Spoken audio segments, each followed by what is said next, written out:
Hello student, देखो आपको पता है आपने कंजर्वेटिव फोर्स और नॉन कंजर्वेटिव फोर्स दोनों के बारे में पढ़ा है। ठीक है, आज हम पढ़ेंगे कंजर्वेशन ऑफ मैकेनिकल एनर्जी। ठीक है, कंजर्वेशन ऑफ एनर्जी के बारे में स्टडी करेंगे। ठीक है, तो ये जो हमारा ये प्रिंसिपल है कंजर्वेशन ऑफ एनर्जी, ठीक है, ये प्रिंसिपल क्या कहता है, अगर किसी भी बॉडी पर सिर्फ कंजर्वेटिव फोर्स एक्ट कर रहा है, ठीक है, if and only conservative force is acting on the body then, तो उस कंडीशन में क्या होगा, आपकी टोटल जो मैकेनिकल एनर्जी है, ठीक है, मैकेनिकल एनर्जी आपको पता है कौन सी, kinetic energy plus potential energy. ठीक है, तो क्या रहेगा, वो हमारी कांस्टेंट रहेगी। अगर किसी भी ऑब्जेक्ट पर, किसी भी बॉडी पर सिर्फ कंजर्वेटिव फोर्स अप्लाई कर रहे हैं तो उसकी जो मैकेनिकल एनर्जी है दैट विल रिमेन कंजर्व, और we can say that will remain constant. तो मैकेनिकल एनर्जी क्या है, kinetic energy plus potential energy. Clear. तो देखिए अब ये कंजर्वेटिव फोर्स के बारे में आपको अब पता लगा है, लेकिन आपने हमेशा से पढ़ते आए होंगे ना कि जैसे किसी भी हाइट पर हमारी ऑब्जेक्ट रीच करती रहती है तो उसकी काइनेटिक एनर्जी जो है वो डिक्रीज होती रहती है और उसमें पोटेंशियल एनर्जी जो है वो इंक्रीज होती रहती है। तो हम बोलते हैं कि जो काइनेटिक एनर्जी है that is converting into potential energy. Clear. तो ये आपने पहले भी हमेशा पढ़ा होगा जब आपने फर्स्ट टाइम काइनेटिक एनर्जी या पोटेंशियल एनर्जी के बारे में पढ़ा होगा। ठीक है, आज हम देखिए इसका प्रूफ पढ़ेंगे कंजर्वेशन ऑफ एनर्जी का। ठीक है, तो ये जो हमारा प्रिंसिपल है ये क्या कहते हैं, देखो अब आपने दो थ्योरम पढ़ी है, एक तो वर्क एनर्जी थ्योरम पढ़ी है। ठीक है, वर्क एनर्जी थ्योरम क्या कहती है कि जो भी हमारा वर्क डन हो रहा है, ठीक है, वर्क डन क्या होता है आपका, फोर्स इनटू डिस्प्लेसमेंट, यही होता है आपका वर्क डन। तो जो भी आपका वर्क डन हो रहा है वो किसके इक्वल होगा, चेंज इन काइनेटिक एनर्जी के इक्वल होता है, ये आपको पता है। तो हम क्या लिख सकते हैं, change in kinetic energy equals to work done, that means F x और डी एक्स, इस फॉर्म में, क्योंकि हम बोल रहे हैं कि जो आपके पास फोर्स अप्लाई हो रहा है वो उसी डायरेक्शन में है जिस डायरेक्शन में आपकी डिस्प्लेसमेंट है। फाइन। तो दूसरा आपने क्या पढ़ा, ये तो आपने फर्स्ट उससे पढ़ा कि जो आपकी वर्क एनर्जी थ्योरम बोलती है। ठीक है, दूसरा आपने पढ़ा पोटेंशियल एनर्जी के बारे में। ठीक है, पोटेंशियल एनर्जी के बारे में आपने क्या पढ़ा कि जो आपका चेंज इन पोटेंशियल एनर्जी है वो किसके इक्वल होता है, negative of the work done by conservative force. ठीक है, या आप बोल सकते हैं negative of the work done simply. तो आपके पास देखो दो चीजें आए, अब वर्क डन भी क्या होता है आपका एफ एक्स, वही डिस्प्लेसमेंट जिस डायरेक्शन में है, तो negative of the work done. तो अब देखिए अगर आपके पास टोटल उसकी बात करते हैं हम, ठीक है, टोटल वर्क डन की बात करें या टोटल आपका अगर दोनों इक्वेशंस को कंबाइन करें, टोटल करें, तो आपके पास क्या आएगा, kinetic energy plus potential energy, और इनका क्या लेना है, हमें चेंज लेना है, क्योंकि वर्क एनर्जी थ्योरम से आपका चेंज इन करते हैं, काइनेटिक एनर्जी आ रहा था और आपको पता है कि हम सिर्फ चेंज इन पोटेंशियल एनर्जी को स्टडी करते हैं। क्लियर। तो आपके पास क्या है, दोनों का चेंज को अगर हम ऐड करते हैं तो आपके पास क्या है, काइनेटिक एनर्जी में पॉजिटिव वैल्यू आती है वर्क डन की और पोटेंशियल एनर्जी में आपकी नेगेटिव वैल्यू आती है, negative of the work done. तो आप इसको क्या लिख सकते हैं, जीरो आ जाएगी, क्योंकि पॉजिटिव है नेगेटिव है, both will cancel out, you will get answer is zero. तो इसका मतलब क्या, चेंज इन काइनेटिक एनर्जी और चेंज इन पोटेंशियल एनर्जी ये क्या रहेगा, हमेशा हमारा कॉन्स्टेंट रहेगा। क्लियर। तो हम इसको ऐसे लिख सकते हैं कि kinetic energy plus potential energy जो भी होगी वो आपकी कांस्टेंट रहेगी, इन दोनों का सम जो है वो हमेशा कांस्टेंट रहेगा। अब देखो चेंज की बात हो रही है तो हम क्या लिख सकते हैं, final kinetic energy minus initial, यही तो चेंज होता है हमारा, और इसको हम क्या लिख सकते हैं, final potential energy minus initial potential energy. तो ये क्या रहेगा, आपका कांस्टेंट रहेगा कांस्टेंट। तो यहाँ से देखिए और क्या आ सकता है आपका, kinetic energy plus initial potential energy equals to final kinetic energy plus final potential energy. तो इससे क्या है, जो इनिशियल वैल्यू थी आपकी वो क्या है, फाइनल वैल्यू के सम के इक्वल है। तो यहाँ से हमारे पास क्या प्रूव होता है कि आपकी जो एनर्जी है that will remain conserve when only conservative force is applied on the body. ठीक है, तो यहाँ से आपका ये लॉ जो है या प्रिंसिपल जो है ये आपका प्रूव होता है। ठीक है, अब देखिए आपके वो क्या है, आपको कुछ प्रॉपर्टीज है कंजर्वेटिव फोर्स की, वो क्या कहती है कि जो आपके पास फोर्स अप्लाई होता है, ठीक है, वो किसके इक्वल होगा, negative of the change in potential energy. ठीक है, that is equal to the negative of the change in potential energy. ठीक है, एक तो ये है आपका दूसरा देखिए, दूसरा क्या कहते हैं हम, दूसरा ये है आपकी जो प्रॉपर्टी है, सेकंड प्रॉपर्टी क्या कहती है कि जो आपका वर्क डन होता है, आपको पता है कि किसके इक्वल होता है, जो भी आप फोर्स अप्लाई कर रहे हैं और आपका डिस्प्लेसमेंट है। ठीक है, अगर हम इंटीग्रेशन के टर्म में बात करें या हमारे पास वेरिएबल फोर्स है तो इंटीग्रेशन की बात होगी, तो हमारी x1 वैल्यू से x2 वैल्यू तक आएगी, या आप इनिशियल वैल्यू से फाइनल वैल्यू तक बोल सकते हैं। ठीक है, तो अब देख लीजिए, इसको हम वर्क डन है तो आप इसको दो पार्ट्स में ब्रेक करते हैं, तो फाइनल माइनस इनिशियल, या हम बोल सकते हैं negative of work done, negative of the change in potential energy. तो इसका क्या आ सकता है, इनिशियल माइनस फाइनल, इस तरीके से हम लिख सकते हैं। ठीक है, तो ये आपका क्या है, सेकेंड प्रॉपर्टी है। ठीक है, थर्ड प्रॉपर्टी क्या कहती है, अगर कोई भी क्लोज्ड पाथ है कंजर्वेटिव के लिए, क्लोज्ड पाथ है, तो इस कंडीशन में क्या होगा कि जो आपका वर्क डन होगा for conservative force that is 0। ठीक है, क्या कि क्लोज्ड पाथ में अगर आप वर्क डन करा रहे हैं और आपका जो अप्लाइड फोर्स है वो कंजर्वेटिव है, तो आपका जो वर्क डन होगा that will be 0 always and always. आप बिना सॉल्व करे इसके डायरेक्ट वैल्यू लिख सकते हैं, क्लोज्ड पाथ है, अप्लाइड फोर्स कंजर्वेटिव है, तो उसकी वैल्यू हमेशा 0 आएगी। ठीक है, तो ये है आपका क्या, इसकी प्रॉपर्टीज। फाइन, उसके बाद देखिए, अगर आपकी कोई भी फ्री फॉल हो रही है बॉडी, ठीक है, तो हम एक एग्जांपल से इसको स्टडी करेंगे कि जो फ्री फॉल है उस कंडीशन में आपकी जो मैकेनिकल एनर्जी रहती है वो कंजर्व रहती है। फ्री फॉल मतलब कोई भी ऑब्जेक्ट है वो फॉल कर रही है। ठीक है, तो हम इसकी वैल्यू 3 पॉइंट्स पर निकालेंगे, हम ए पॉइंट, बी पॉइंट और सी पॉइंट पर। टोटल इसकी हाइट हमारे पास क्या है, एच वैल्यू ले लेते हैं। ठीक है, after some time it reach to the point B having displacement x, तो रिमेनिंग जो डिस्प्लेसमेंट रह जाएगी या डिस्टेंस रह जाएगा that will remain h minus x. ठीक है, तो अब देखिए, अगर कोई भी बॉडी जो है मैक्सिमम हाइट पर है तो वहां पर क्या रहेगा, जैसे आपने कोई भी बॉल ऊपर उछाली है तो मैक्सिमम हाइट पर जाकर क्या होगा, उसकी वेलोसिटी 0 हो जाएगी। ठीक है, तो इनिशियली क्या रहेगा, यहाँ से अगर हम इस बॉडी को स्टार्ट करते हैं तो ए पॉइंट पर इसकी वैल्यू जो है, या इनिशियल वेलोसिटी, हम इसी पॉइंट से स्टार्ट कर रहे हैं, तो इनिशियल वेलोसिटी क्या है, 0 हो जाएगी इसकी। अब आपको पता है, देखो मैक्सिमम, अब इनिशियल वेलोसिटी 0 है तो इसके पास कोई वेलोसिटी ही नहीं है, तो दैट मीन्स काइनेटिक एनर्जी की वैल्यू क्या हो जाएगी, 0। कोई वेलोसिटी ही नहीं है तो v equals to 0, that means kinetic energy equals to 0।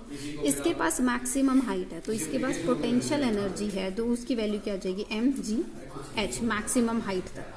ठीक है, ये इसकी mgh, ये आपको पता है फोर्स है इस बॉडी का mg, और ये कितनी हाइट पर है, तो आप उसी फॉर्मूले से हमने पोटेंशियल एनर्जी कैलकुलेट करी। तो ये कब है, जब आपका ए पॉइंट पर है। ऐसे ही अगर हम बी पॉइंट पर कैलकुलेट करें, अब बी पॉइंट पर आते आते इसके पास कुछ वेलोसिटी होगी, तो इसके पास कुछ फाइनल वेलोसिटी रहेगी, suppose it will be v। तो आपके पास क्या है, डिस्प्लेसमेंट भी है, फ्री फॉल है, तो एक्सेलरेशन ड्यू टू ग्रेविटी। तो आप थर्ड इक्वेशन ऑफ मोशन लगा सकते हैं, v square minus u square equals to as। तो v square minus initial velocity क्या थी, यहाँ से जब चला तो हमारे पास 0 थी, हमें इस पॉइंट पर वेलोसिटी पता है 0, equals to acceleration due to gravity आपके पास आएगा g, टूवर्ड्स ग्राउंड आ रहा है तो पॉजिटिव, तो 2gs। ठीक है, तो अब आपके पास देखिए, आपके पास अब क्या वैल्यू आ जाएगी, अगर हम देखो v स्क्वायर की वैल्यू, अब आपको काइनेटिक एनर्जी का फॉर्मूला पता है, हाफ m v स्क्वायर। तो अब हाफ m से हम दोनों साइड को अगर मल्टीप्लाई कर दें तो आपके पास क्या वैल्यू हो जाएगी, half m v square equals to, देखो हाफ m करेंगे तो 2 से 2 कैंसिल होते जाएगा, आपके पास वैल्यू आएगी mgs, और उस s की वैल्यू क्या है, डिस्प्लेसमेंट, डिस्प्लेसमेंट क्या है आपके पास यहाँ पर x, तो इसकी वैल्यू इसके इक्वल हो जाएगी mgx, इसके इक्वल हो जाएगी। अब देखिए, इसी पॉइंट पर हमारे पास कुछ काइनेटिक एनर्जी भी होगी क्योंकि ये h माइनस एक्स हाइट पर है। ठीक है, तो आपके पास अब देखिए पोटेंशियल एनर्जी की क्या हो जाएगी, पोटेंशियल एनर्जी हो जाएगी m g और h माइनस एक्स। तो अगर हम टोटल एनर्जी की बात करें एट पॉइंट P, तो क्या हो जाएगा आपका, kinetic energy plus potential energy. तो काइनेटिक एनर्जी क्या आई थी, mgx, और पोटेंशियल एनर्जी क्या आ जाएगी, mgh माइनस mgx। तो ये इससे कैंसिल आउट हो जाएगा, तो आपके पास क्या वैल्यू आएगी, mgh। तो देखिए, ए पॉइंट पर भी हमारी वही वैल्यू थी, ठीक है, क्योंकि काइनेटिक एनर्जी 0 थी। ठीक है, तो आपके पास total energy at point A is equals to mgh, at point B it is equals to mg। ठीक है, अब देखिए, अगर एट पॉइंट सी जो कि हमारा ग्राउंड लेवल पर है, अगर हम उस पॉइंट पर एनर्जी टोटल निकालते हैं तो हमारे पास क्या वैल्यू आती है। ठीक है, अब देखिए यहाँ पर जब ये इनिशियली इस पॉइंट पर आ जाएगा तो इनिशियली उसके पास क्या था, u इक्वल्स टू 0 था, v की वैल्यू हमारे पास कुछ ना कुछ एग्जिस्ट करेगी। तो अगर हम यहाँ से निकालते हैं v square minus u square equals to 2as। ठीक है, अब s की वैल्यू क्या हो जाएगी आपके पास, डिस्प्लेसमेंट टोटल हो जाएगा h, acceleration due to gravity g के इक्वल है। अब देखिए इनिशियल वेलोसिटी 0 थी तो final velocity u minus equals to acceleration due to gravity g, और डिस्प्लेसमेंट कितना है आपका, कंप्लीट हो जाएगा अब h के इक्वल। ठीक है, किसके इक्वल आ जाएगा आपका, h के इक्वल टोटल डिस्प्लेसमेंट। ठीक है, तो अब देखिए यहाँ से क्या है, अगर हम इस पॉइंट से कैलकुलेट करते हैं तो हमारे पास h की, ठीक है। अब देखो लेकिन हमने यहाँ से पॉइंट स्टार्ट किया था। ठीक है, हमने कहाँ से स्टार्ट किया था, हाईएस्ट पॉइंट से स्टार्ट किया था, तो यहाँ तो हमारी h की वैल्यू क्या है, 0 हो जाएगी। तो इसका मतलब हमारे पास क्या आ जाएगी वैल्यू, mg है। ठीक है, h की वैल्यू 0 हो जाएगी। तो इस कंडीशन में हमारे पास क्या रहेगा, कोई भी पोटेंशियल एनर्जी तो एग्जिस्ट करेगी नहीं, क्योंकि हमारे पास यहाँ पर अगर हम देखें यहाँ से यहाँ आए हैं तो हमारे पास तो ग्राउंड पर वैल्यू आ गई। तो ये जो h जो हमने कंसीडर किया था तो ये तो पोटेंशियल एनर्जी के लिए बिल्कुल ग्राउंड पर आ गया है, क्योंकि हाइट जो थी वो हमने ग्राउंड से कैलकुलेट की थी, है ना। तो आपके पास क्या है, ये h 0 हो जाएगा, आप ये बोल सकते हैं। तो इसमें पोटेंशियल एनर्जी की वैल्यू तो एग्जिस्ट करेगी नहीं, तो ये चीज़ क्लियर होगी। अब देखो यहाँ से हम क्या वही अपना निकालेंगे जो काइनेटिक एनर्जी की वैल्यू होती है, क्योंकि आपके पास v स्क्वायर गिवन है। तो क्या है, हाफ m से आप दोनों साइड मल्टीप्लाई करेंगे, तो half m v square equals to half m 2gh।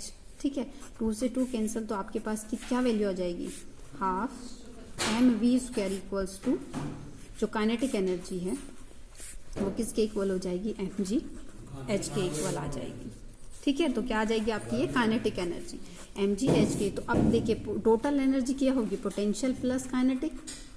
अब काइनेटिक की वैल्यू है एम जी एच, पोटेंशियल की वैल्यू है 0। तो इस कंडीशन में भी आपकी जो टोटल एनर्जी है वो किसके इक्वल आई है, एम जी एच के। तो अब देखिए तीनों कंडीशंस आपके पास थी। पॉइंट ए पर हमने वैल्यू निकाली, वो भी हमारे पास total energy M G H आई। पॉइंट बी पर निकाली तो भी हमारी एनर्जी जो है एम जी एच के इक्वल आई। पॉइंट सी पर भी हमारी जो एनर्जी की वैल्यू है वो एम जी एच के इक्वल है। तो इसका मतलब जो आपकी फ्री फॉल है, या आप बोल सकते हैं ग्रेविटेशनल एनर्जी है, वो जो ग्रेविटेशनल फोर्स है वो आपका कंजर्वेटिव है। ठीक है, तो ये क्या है, conservation of mechanical energy of a free fall की मतलब आपकी एनर्जी जो है किसी भी पॉइंट पर आप कैलकुलेट करें दैट विल रिमेन कंजर्व, उसकी वैल्यू सेम ही आएगी। ठीक है, तो ये था क्या आपका कंजर्वेशन ऑफ मैकेनिकल एनर्जी। ठीक है, अब देखिए इसमें क्या है, एक आपका ग्राफ है जो कि काइनेटिक एनर्जी पोटेंशियल एनर्जी का है। ठीक है, तो अब देखिए ये क्लियर है, अगर आपके पास यहाँ पर काइनेटिक एनर्जी मैक्सिमम है तो इसी पॉइंट पर पोटेंशियल एनर्जी मिनिमम होगी। जैसे जैसे पोटेंशियल इंक्रीज करती जाएगी उसी काइनेटिक डिक्रीज करती जाएगी, और जब काइनेटिक एनर्जी की वैल्यू 0 हो जाएगी उसी पॉइंट पर आपकी पोटेंशियल एनर्जी की वैल्यू जो है मैक्सिमम हो जाएगी। ठीक है, तो एक कर्व जो है ये आपका काइनेटिक को रिप्रेजेंट कर रहा है। ठीक है, और जो ये डॉटेड है वो आपका क्या है, पोटेंशियल को रिप्रेजेंट कर रहा है। ठीक है, तो ये क्या है आपका कर्व है किसका, मैकेनिकल एनर्जी का। ठीक है, मैकेनिकल एनर्जी का विद रिस्पेक्ट टू हाइट। तो इस एक्सिस पर आपके पास एनर्जी है और इस एक्सिस पर आपके पास हाइट है। ठीक है, किसी भी ऑब्जेक्ट। क्लियर, तो इससे रिलेटेड आपके पास कुछ न्यूमेरिकल्स आ सकते हैं। एक दो न्यूमेरिकल हम सॉल्व कर लेते हैं। तो देखिए फर्स्ट न्यूमेरिकल है हमारे पास, आपके पास एक बॉब है। ठीक है, क्या है आपके पास, एक बॉब है, या आप बोल सकते हैं सिंपल पेंडुलम है। ठीक है, अब ये उसकी मीन पोजीशन होती है जब वो रेस्ट पर होता है, और जब वो स्विंग कर मैक्सिमम हाइट पर पहुंचता है इसको हम बोलते हैं एक्सट्रीम पोजीशन, और जो रेस्ट पर होता है वो होती है हमारी मीन पोजीशन। ठीक है, आपको बोला गया है कि वो वर्टिकल हाइट 10 मीटर रीच कर देता है, मतलब ये जो हाइट है वर्टिकल ये 10 मीटर है, 10 मीटर। ठीक है, आपको ये बताना है कि velocity of Bob at its mean position. ठीक है, मतलब इस पोजीशन पर उसकी कितनी वेलोसिटी होगी। फाइन, अब देखिए मीन पोजीशन पर जितनी काइनेटिक एनर्जी होगी वही आपकी क्या है, पोटेंशियल एनर्जी में कन्वर्ट हो जाएगी आपकी। ठीक है, क्योंकि यहाँ से जो वेलोसिटी चलेगी यहाँ पर वेलोसिटी 0 हो जाएगी इसके एक्सट्रीम पोजीशन पर। ठीक है। एक्सट्रीम पोजीशन पर इसकी वेलोसिटी 0 हो जाएगी। क्यों? यहाँ पे आने के बाद वो स्टॉप हो जाएगा। तो इसका मतलब यहाँ पे इसके पास मैक्सिमम पोटेंशियल एनर्जी होगी, ठीक है। और अब यहाँ पर इसके पास कोई हाइट नहीं, अगर हम ग्राउंड से बात करते हैं, यहाँ पे इसके पास हाइट नहीं है बिल्कुल भी, तो हाइट नहीं है दैट मीन्स पोटेंशियल एनर्जी 0 हो जाएगी। तो इसका मतलब क्या, जो यहाँ पर काइनेटिक एनर्जी थी वो टोटल पोटेंशियल में कन्वर्ट हो जाएगी इस हाइट पर जाकर। तो हम क्या बोल सकते हैं, अगर हमें हाइट गिवन है, ठीक है, तो हम क्या बोल सकते हैं, देखो एक्सट्रीम पोजीशन पर, मीन पोजीशन पर या एक्सट्रीम पोजीशन पर, मीन पोजीशन पर kinetic energy equals to extreme position पर इसकी पोटेंशियल एनर्जी। देखिए क्योंकि यहाँ पर मैक्सिमम हाइट पर रीच कर गया, वेलोसिटी 0 हो गई, तो इसका मतलब now this body has 100% potential energy, ठीक है। यहाँ पर इसके पास कोई हाइट नहीं है, इट इज ओनली वेलोसिटी, तो यहाँ पर इसके पास 100% काइनेटिक एनर्जी है, ठीक है। तो हम इसको कर सकते हैं, तो काइनेटिक एनर्जी ½ mv², हमें वेलोसिटी कैलकुलेट करनी है इसकी, और एक्सट्रीम पोजीशन पर क्या है, mgh, ठीक है। अब g की वैल्यू हमें पता है 10 या 9.8 what ever it is will be given in your question. तो ½ m की वैल्यू आपकी दोनों साइड से कैंसिल हो जाएगी, v² इक्वल्स टू 10, और हाइट आपके पास कितनी गिवन है, 10, ठीक है। तो वेलोसिटी क्या आ जाएगी आपकी 10√2, ठीक है, मीटर पर सेकंड। तो इस तरीके से आपके पास न्यूमेरिकल आएंगे कि आपके पास बोल दिया गया है, लेकिन आपको इस चीज़ के लिए कंसेप्ट पता होना चाहिए कि कहाँ पर वेलोसिटी कैसे वेरी करेगी, ठीक है, कहाँ पर वो स्टॉप हो जाएगी, कहाँ पर मैक्सिमम वैल्यू होगी, कहाँ पर मिनिमम वैल्यू होगी। तो देखो इसमें आपको कुछ भी नहीं करना था, और अगर नहीं पता होता तो इस क्वेश्चन से डिफिकल्ट क्वेश्चन आपके लिए कुछ नहीं, ठीक है। तो इस टाइप के न्यूमेरिकल्स हैं आपकी बुक में, वो आप सॉल्व कर लीजिएगा और प्रैक्टिस कीजिएगा। If any doubt persist then please ask me. Thank you students, that's all for today.